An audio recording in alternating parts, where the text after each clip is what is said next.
जय माता रानी दोस्तों, मैं नीता आपका अपने चैनल नीता विक्रम में स्वागत करती हूँ। माँ जगदम्बा के नाम का जयकारा लगाएं कमेंट सेक्शन में। जय माता रानी, हर हर महादेव, जय श्री गणेश अवश्य लिखिए। वर्ष 2021 में महाशिवरात्रि उत्सव कब मनाना है? पूजा किस समय पे करने से आपके जीवन के सब दुख तकलीफ़ें दूर हो जाएंगी? यह सभी बातें आज मैं आपको इस वीडियो में बताने वाली हूँ। महाशिवरात्रि की रात में एक मंत्र है जिसे आप सभी को ज़रूर बोलना है। जीवन में धन धान्य सुख सौभाग्य अवश्य बढ़ेगा। भोलेनाथ अपने भक्तों की हर इच्छा पूरी करने के लिए महाशिवरात्रि की रात में किए हुए तप से प्रसन्न होकर उन्हें अद्भुत फल देते हैं, जिससे जीवन का दुर्भाग्य नाश हो जाता है। हर प्रकार के कष्ट नाश होके भोलेनाथ शिव शंभू का आशीर्वाद प्राप्त होता है। शिवरात्रि का पूजन रात्रि के समय किया जाता है। इस बार शिव योग एवं सर्वसिद्ध योग के साथ महाशिवरात्रि का त्योहार 11 मार्च 2021 की तारीख गुरुवार के दिन मनाया जाएगा। इसमें रात्रि में पूजा का शुभ मुहूर्त क्या है? महाशिवरात्रि के उपवास में किन नियमों का पालन करना है? महाशिवरात्रि की रात में किस प्रकार जप तप करके भोलेनाथ को प्रसन्न करना है, मैं आपको बताने वाली हूँ। जल्दी से नीता विक्रम चैनल सब्सक्राइब करें और वीडियो के नीचे बने हुए लाल रंग के सब्सक्राइब के बटन को ज़रूर प्रेस करें। इससे आपको व्रत त्योहार पूजा पाठ संबंधित सभी जानकारियां निःशुल्क प्राप्त होंगी। आज का वीडियो अच्छा लगने पे इसे लाइक कर लीजिए और परिवार मित्रों के साथ अधिक से अधिक इस वीडियो को ज़रूर शेयर करें। इस तरह से आपको व्रत पूजा पाठ का पुण्यफल अवश्य प्राप्त होगा। महाशिवरात्रि व्रत और पूजन का शुभ मुहूर्त 11 मार्च 2021 की तारीख फागुन मास के कृष्ण पक्ष के चतुर्दशी तिथि को भगवान शिव के लिए महाशिवरात्रि का व्रत करा जाता है। यह व्रत इस बार गुरुवार के दिन पड़ रहा है।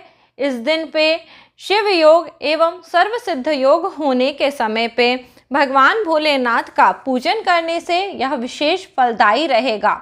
चतुर्दशी तिथि का प्रारंभ 11 मार्च दोपहर 2:49 से होगा एवं इस तिथि की समाप्ति 12 मार्च 2021 को दिन में 3:02 पे होगी। चतुर्दशी तिथि जब रात्रि में होती है उस समय पे ही महाशिवरात्रि का व्रत करा जाता है। सभी साधक रात भर भगवान भोलेनाथ का जब तक पूजन अर्चन करते हैं और सुबह के समय अपने व्रत का पारण करते हैं। आप सभी को चतुर्दशी की तिथि का व्रत रख के वर्ष भर होने वाली सभी मासिक शिवरात्रि व्रत का पुण्य फल आप अर्चित कर सकते हैं। इस दिन पे किए हुए जब तब से भोलेनाथ शीघ्र प्रसन्न होते हैं और भक्तों के जीवन के सभी कष्टों को दूर कर देते हैं। महाशिवरात्रि के दिन पर आप सभी को सुबह उठ के अपने नित्य कर्मों से निवृत्त होके किसी न किसी शिव मंदिर जाके भोलेनाथ का पूजन जरूर करना चाहिए और भोलेनाथ को दूध दही घी शक्कर शहद से इस दिन पे आपको अभिषेक करना चाहिए। इस दिन पे करे हुए पूजा पाठ से भोलेनाथ अति शीघ्र प्रसन्न हो जाते हैं। कई लोग अपने घर में मिट्टी लाकर उसका शिवलिंग बनाते हैं और रात्रि के समय इस शिवलिंग का पूजा पाठ करते हैं। दोस्तों, शिवलिंग का अभिषेक रात के समय में नहीं किया जाता। सुबह के समय में शिवलिंग का अभिषेक करके पूजा पाठ करते हैं और उसी का रात्रि के समय जाप करते हुए पूजन करा जाता है।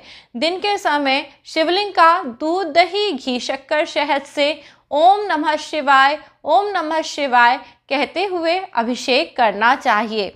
यदि आप मिट्टी का शिवलिंग बना रहे हैं तो इस पे बहुत ज़्यादा दूध दही घी शक्कर शहद नहीं डालना चाहिए, वरना यह शिवलिंग टूट जाता है। इस तरह से शिवलिंग का खंडित हो जाना शुभ संकेत नहीं होते। इसलिए चम्मच से थोड़ी थोड़ी मात्रा में सभी चीज़ लेते हुए आपको यह अभिषेक करना चाहिए और मन में भावना करनी चाहिए कि भोलेनाथ इस अभिषेक को ग्रहण करके आपके जीवन के सभी कष्टों को दूर कर देंगे। जिस घर में भोलेनाथ शिव शंभू कृपा करते हैं उस घर की सभी तरह की तकलीफ़ें दूर हो जाती हैं। इसके बाद भोलेनाथ की प्रतिमा को अच्छे से सुखा लें। दूसरे बर्तन में एक बेलपत्र का आसन देख के उस पर शिवलिंग को स्थापित करें। शिवलिंग के ऊपर बेलपत्रों को उल्टा करके चढ़ाया जाता है। सभी बेलपत्रों को धो के उनके ऊपर चंदन से ओम का चिन्ह बनाने से यह और ज़्यादा शुभ फल देते हैं।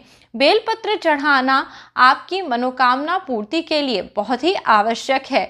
भोलेनाथ शिव शंभू पे चंदन अर्पित करना चाहिए। यदि आपकी शादी नहीं हो रही है तो दूध में केसर मिला के भोलेनाथ का अभिषेक ज़रूर करना चाहिए। इस प्रकार अभिषेक करने से आपकी शादी में आ रही विघ्न बाधाएं दूर हो जाएंगी।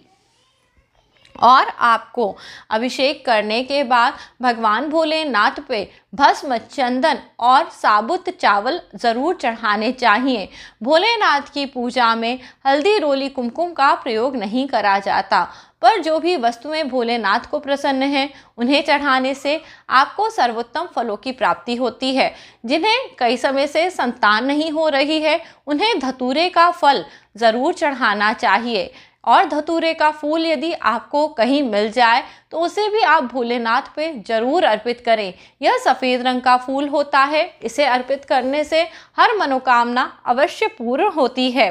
भगवान भोलेनाथ पे कमल का फूल चढ़ाया जाता है। भगवान भोलेनाथ पे अकव्वे का फूल चढ़ाया जाता है। इस प्रकार इन सभी फूलों को अर्पित करने से भोलेनाथ अति प्रसन्न होते हैं। दोस्तों, आपको भोलेनाथ पे शमी पत्र भी जरूर चढ़ाना चाहिए। शमी का पेड़ शनि ग्रह की शांति कराता है।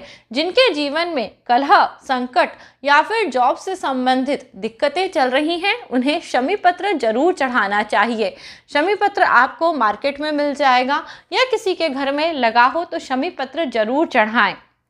भगवान भोलेनाथ का श्रद्धा और भक्ति के साथ पूजन करके जो भक्त इस दिन पे जीवन में आ रही कठिनाइयों और तकलीफ़ों से विचलित नहीं होते, केवल उन्हें ही सफलता मिलती है। दोस्तों, यहाँ ये जो बात मैं आपसे कह रही हूँ इसे आप गंभीरता पूर्वक समझिए। जब भी हम कोई पूजा पाठ करते हैं उसके बाद हम देखते हैं कई बार हमारे जीवन में जैसा हम चाह रहे हैं वैसा नहीं होता। तो आपने शिवजी की बारात देखी होगी या शिवजी की बारात का कथन जरूर सुना होगा। जब शिवजी की बारात आ रही थी सबसे पहले उसमें भूत, प्रेत, यक्ष, राक्षस, गंधर्व, नाना प्रकार के विकृतिपूर्ण लोग नृत्य कर रहे थे, जिन्हें देख के पर्वतराज हिमालय बहुत ही दुखी हो गए। मेरी बेटी की शादी मैं इस तरह के किसी व्यक्ति से कैसे कर दूं, जिसकी बारात में इतने डरावने लोग आए हैं? क्या ये मेरी बेटी को सुखी रख पाएगा? परंतु जब उन्होंने भोलेनाथ शिव शंभू का 16 वर्ष के यौवन वाला रूप देखा तो उसे देख के वह आश्चर्यचकित हो गए और पर्वतराज हिमालय और माता मैना ने अपनी पुत्री पार्वती का विवाह शिवजी के साथ करा दिया। इसी प्रकार दोस्तों, आपके जीवन में शिव कृपा होती है। शिवजी अपने भक्तों को कोई भी आशीर्वाद देने के बाद उनकी परीक्षा ज़रूर लेते हैं। यदि आप अपनी कठिनाई या परेशानियों से विचलित हो जाते हैं या आपका स्वभाव है कि आपको सब कुछ बस बिना कोई काम करे चाहिए, तो कोई पूजा आपकी मदद नहीं कर सकती। परंतु यदि आप छोटे छोटे उपाय करते हैं, ईश्वर में श्रद्धा भक्ति रखकर अपने कर्मों को निष्ठापूर्ण तरीके से करते हैं, तो भोलेनाथ माँ पार्वती आप पे अद्भुत रूप से कृपा करेंगे। जो लोग किसी भी प्रकार का पूजन अर्चन नहीं कर पाते हैं उनको आज मैं एक महामंत्र बता रही हूँ। यह शिव पार्वती मंत्र एक साथ बोला जाता है। इस मंत्र को बोलने मात्र से आपके जीवन की कई दिक्कतें, कई परेशानियां दूर हो जाएंगी। ओम नमः शिवाय, शिवाय नमः ओम। दोस्तों, जब हम ओम नमः शिवाय बोलते हैं तो यह शिव जी हैं, और जब शिवाय नमः ओम बोलते हैं यह माँ पार्वती हैं। इस मंत्र को बहुत ही श्रद्धा के साथ यदि कोई जाप कर लेता है तो उस पे भोलेनाथ माँ पार्वती की अनुकंपा कृपा होने लगती है। जीवन की बड़ी बड़ी कठिनाइयाँ दूर होने लगती हैं। भोलेनाथ माँ पार्वती उसे अपने शरण में लेते हैं और उसके जीवन को कृतार्थ कर देते हैं। रात्रि में भगवान भोलेनाथ का 12:06 से लेके 12:54 के बीच में जाप करने से, पूजन करने से आपके जीवन के घनघोर कष्ट भी दूर हो जाएंगे। रात्रि में यानी 11 तारीख को जब आप दिन भर व्रत उपवास रखेंगे, रात्रि में जागरण करेंगे और तब भोलेनाथ का जाप करेंगे तो आपके जाप का शुभ प्रभाव आपको देखने के लिए मिलेगा और जीवन में जो भी कष्ट चल रहे हैं उन कष्टों से भी मुक्ति अवश्य मिलेगी। आप हमेशा जब भी कोई पूजा पाठ करें उसमें दृढ़ विश्वास, संकल्प रखें कि हे भोलेनाथ, आप मेरी हर परेशानी को दूर करेंगे। इस प्रकार से सोचते हुए इस व्रत को रखें। दोस्तों, व्रत का पारण आप सुबह के समय कर सकते हैं। सुबह 6:32 के बाद भोलेनाथ का अभिषेक, पूजन अर्चन करके, हवन करके आप इस दिन पे व्रत का पारण करें और भोलेनाथ के कृपा से अपने भोजन को ग्रहण करें। जीवन में दोस्तों विपत्तियों से डरना नहीं चाहिए। दृढ़ संकल्प हो के माँ पार्वती जैसे तपस्या करने से इस पूरे जगत, इस पूरे संसार में जो भी चीज़ आप चाहते हैं, आप उसे सोचते हैं, वो आपको अवश्य मिल सकती है। भोलेनाथ की कृपा अपरंपार है। आइए दोस्तों, शिव पार्वती विवाह की कहानी सुनते हैं। इसे सुनने मात्र से महाशिवरात्रि की पूजा का संपूर्ण फल आपको प्राप्त हो जाएगा। सती विरह में शंकर जी की विचित्र दशा हो गई है। वे दिन रात सती का ध्यान करते रहते हैं, उन्हीं की चर्चा करते हैं। सती ने भी देह त्याग करते समय यही संकल्प किया था कि मैं पर्वतराज हिमालय के यहाँ जन्म ग्रहण करके फिर से शंकर जी की अर्धांगिनी बनूं। भला जगदम्बा का संकल्प कहीं अन्यथा हो सकता है? वे काल पाकर हिमालय की पत्नी मेना के गर्भ में प्रविष्ट हुई और यथा समय पर उनकी कोख से प्रकट हो गईं। वह पर्वतराज हिमालय की दुहिता थीं, इसलिए उनका नाम पार्वती कहलाया। जब वे कुछ सयानी हुई तो उनके माता पिता ने उनके अनुरूप वर तलाश करने की फिक्र हो गई। एक दिन अकस्मात ही देवऋषि नारद पर्वतराज हिमालय के भवन में आ पहुँचे और कन्या को देखकर कहने लगे, इनका विवाह शंकर जी के साथ होना चाहिए, यह विवाह योग्य हो गई हैं। यह जानकर साक्षात जगन्नाथ माता सती ही उनके यहाँ प्रकट हुई हैं। पार्वती ने के माता पिता के आनंद का ठिकाना न रहा। वे मन ही मन अपने भाग्य की सराहना करने लगे। एक दिन अकस्मात शंकर जी सती विरह से व्याकुल घूमते घूमते उसी प्रदेश में जा पहुँचे और पास ही गंगा अवतरण स्थान में तपस्या करने लगे। हिमालय को जब यह बात पता लगी तो वह अपनी पुत्री के साथ शिवजी के पास पहुँचे। बहुत अनुनय विनय करने पर पुत्री की सेवा में ग्रहण करने की प्रार्थना की। शिवजी ने पहले उनकी सेवा लेने से स्वीकार करने में आनाकानी करी, परंतु कुछ प्रार्थना के पश्चात शिवजी ने उनकी सेवा को स्वीकार कर लिया। पार्वती माता प्रतिदिन अपनी सखियों के साथ शंकर जी की सेवा में उपस्थित होने लगीं। वे उनके बैठने के स्थान को झाड़ती, बुहारती, साफ करती थीं। उन्हें किसी प्रकार का कष्ट न हो इस बात के सदैव ध्यान देती थीं। वे नित्य प्रति उनके चरण धोकर चरणोदक ग्रहण करती, षोडशों उपचार से उनका पूजन करती। इस प्रकार पार्वती का लोक शंकर भगवान शंकर की सेवा करते हुए बहुत लंबा समय बीत गया, किंतु पार्वती जैसी त्रिभुवन सुंदरी पूर्ण यौवन बाला इस प्रकार एकांत में सेवा लेते रहने पे भी भगवान शंकर के मन में कभी कोई विकार उत्पन्न नहीं हुआ। वे सदैव आत्मा में रमण करते हुए समाधि में निश्चल रहते। इधर देवताओं को तारकासुर नामक एक राक्षस बहुत ज़्यादा परेशान कर रहा था। यह जानकर कि शिव के पुत्र से ही उसकी मृत्यु होगी, वे शिव पार्वती का विवाह कराने की चेष्टा करने लगे। सभी देवताओं ने कामदेव को बोला कि जाके तुम शिवजी पे काम का बाण चलाओ जिससे उनका मन विशुद्ध हो जाए। उन्होंने पुष्प का बाण चलाया, परंतु यह उल्टे क्रोध रूपी अग्नि में जल के कामदेव भस्म हो गए। शंकर भी उनका यहाँ अधिक रहने से उनकी तपस्या में विघ्न बाधा पड़ने लगी। यह सोचकर वह कैलाश की ओर चले गए। पार्वती जी को जब शंकर जी की सेवा करने से वंचित होना पड़ा, वह बहुत दुखी हुई, किंतु उन्होंने निराश न होकर अब की बार तप के द्वारा शंकर जी को संतुष्ट करने के लिए मन में ठानी। उनकी माता ने उन जैसी सुकुमारी को तप करने के लिए अयोग्य समझकर बहुत समझाया, मना किया, इसलिए उनका नाम उमा हुआ। उमा का अर्थ होता है जो तप ना करे। यह नाम सिद्ध हुआ, किंतु पार्वती जी अपने संकल्प से तनिक भी विचलित ना हुई और वह तपस्या हेतु घर से निकल पड़ी। जहाँ शिव जी ने तपस्या की थी उसी शिखर पर जाकर उन्होंने तपस्या करी। तभी लोग उस शिखर को गौरी शिखर कहने लगे।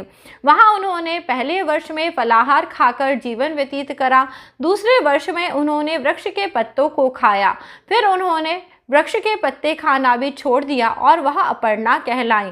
इस प्रकार उन्होंने 3000 वर्ष तक घोर तप किया। उनकी कठोर तपस्या को देखकर बड़े बड़े ऋषि मुनि भी दंग हो गए। अतः भगवान आशुतोष का आसन हिलने लगा। उन्होंने पार्वती जी की परीक्षा लेने के लिए सप्त ऋषियों को भेजा और पीछे पीछे स्वयं भी वटु भेष धारण कर पार्वती जी की परीक्षा लेने के लिए आए। जब इन्होंने सब प्रकार से जांच परख लिया तब वह अपने आप को ज़्यादा देर छुपा न सके। पार्वती माता के सम्मुख प्रकट हुए और उन्हें पानी ग्रहण करने का वरदान देकर अंतर्ध्यान हो गए। पार्वती जी अपने तप को पूर्ण होता देख अपने घर लौट आईं। अपने माता पिता से उन्होंने शंकर जी के प्रकट होने, वरदान देने का सब वृत्तांत कह सुनाया। अपनी एकमात्र दुलारी पुत्री की कठोर तपश्चर्या से फलों को देखकर माता पिता के आनंद का ठिकाना न रहा। अब शंकर जी ने सभी सप्तऋषियों द्वारा अपने विवाह का प्रस्ताव लेकर हिमालय जी के पास जाने के लिए कहा। इस प्रकार विवाह की शुभ तिथि निश्चित हुई। शंकर जी ने नारद जी द्वारा सभी देवताओं को विवाह में सम्मिलित होने के लिए आदरपूर्वक निमंत्रित किया। निश्चित तिथि को ब्रह्मा, विष्णु, इंद्र प्रभृति सारे देवता अपने अपने दल बल के साथ कैलाश पर आ पहुँचे। उधर हिमालय ने बड़ी विवाह की धूमधाम से तैयारी करी। शुभ लग्न में शिवजी की बारात हिमालय जी के द्वार पर आ गई। पहले तो शिवजी का विकट रूप उनके भूत प्रेतों को देखकर माता मैना बहुत डर गई, पर जब उन्होंने अपनी कन्या का पाणी ग्रहण कराने में आनाकानी करी तब शंकर जी का करोड़ों कामदेवों को लजाने वाला 16 वर्ष का अवस्था वाला परम लावण्ययुक्त रूप देखा तो वह देह गह की सुध भूल गई और शंकर जी को अपनी कन्या उन्होंने समर्पित करके उनको नौछावर कर दी। हर गौरी का शुभ विवाह आनंदपूर्वक हुआ। हिमाचल ने बड़े चाव से कन्या का दान किया। विष्णु भगवान तथा अन्य देवों ने देव रमणियों के साथ नाना प्रकार के उपहार और भेंट दिए। ब्रह्मा जी ने वेदोक्त रीति से विवाह कराया। सब लोग यह अमित उत्साह देखकर अपने अपने स्थानों को लौट गए। बोलो भोलेनाथ शिव शंकर की जय। जय बोलो शिवा और शिव की जय। दोस्तों, माता पार्वती को शिवा कहा जाता है और भोलेनाथ को शिव कहा जाता है। इस कथा को सुनने मात्र से नाना प्रकार की योनियों में नाना प्रकार के कष्टों को भोगते हुए प्राणियों को मुक्ति की प्राप्ति होती है। यदि आप ज़्यादा पूजन अर्चन नहीं कर सकते, केवल बेलपत्री और जल से भगवान भोलेनाथ का पूजन करें। देखिए, आपकी हर तरह की तपस्या को भोलेनाथ ज़रूर ग्रहण करेंगे और आपको शुभ फलों की प्राप्ति होगी। जय बोलो हर हर महादेव। जय बोलो भोलेनाथ की जय।